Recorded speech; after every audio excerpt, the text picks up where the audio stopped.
सदन की गरिमा को सादर नमन। सदन में प्रस्तावित विषय के पुरजोर तरीके से पक्ष में महोदय, जब हम विषय को देखते हैं तो हमें समझने की आवश्यकता है कि यह वाद विवाद इस पे नहीं है कि क्या नव साम्राज्यवाद सही है या गलत है, अपितु यह वाद विवाद इस पे है कि उत्तर औपनिवेशिक राष्ट्रवाद क्या नव साम्राज्यवाद का जनक है या नहीं महोदय। अब जब महोदय हम बेनेडिक्ट एंडरसन की माने तो एक राष्ट्र केवल प्राकृतिक एवं स्वयं के अस्तित्व वाला समुदाय नहीं होता है, अपितु वह सांस्कृतिक रूप से निर्मित एक कल्पित समुदाय होता है।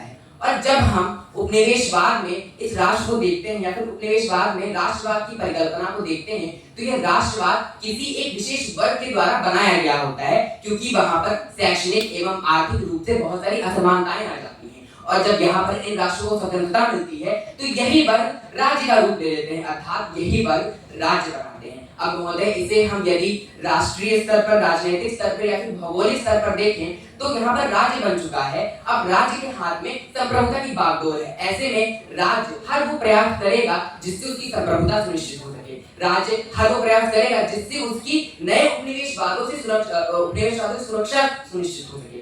ऐसे में राज्य राष्ट्रवाद का प्रयोग करके जो अलग अलग समुदाय हैं, जो अलग अलग कल्पित समुदाय हैं जो राष्ट्र हो सकते थे, उनको अपने अंदर किसी प्रकार से समाहित करने का प्रयास करेगा। इसका मतलब यहीं से जो नव साम्राज्यवाद है इसी के बीच बो दिए जाते हैं। और इसका यह नहीं है कि नव साम्राज्यवाद गलत है या सही है, अपितु जो औपनिवेशिक या फिर उत्तर औपनिवेशिक राष्ट्रवाद है उसके लिए, उसकी सुरक्षा के लिए अपरिहार्य हो जाता है कि वह नव साम्राज्यवाद का सहारा ले या फिर वो नव साम्राज्यवाद को जन्म दे। अब यहाँ पर दूसरी बात पे आते हैं, जैसे कि मैंने बताया किस प्रकार से राष्ट्र एक सांस्कृतिक संरचना है। उपनिवेशवाद के खिलाफ यदि राष्ट्रवाद को सफल होना होता है तो उसे एक ऐसे बंधुत्व को बनाने की आवश्यकता होती है जिससे एक गरीब किसान भी समझ सके और जिसे शहर में रहने वाला वकील भी समझ सके। ऐसे में इसका सबसे आसान तरीका होता है जातीय प्रतीकात्मक राष्ट्रवाद, अर्थात एथनो सिंबॉलिक नेशनलिज्म।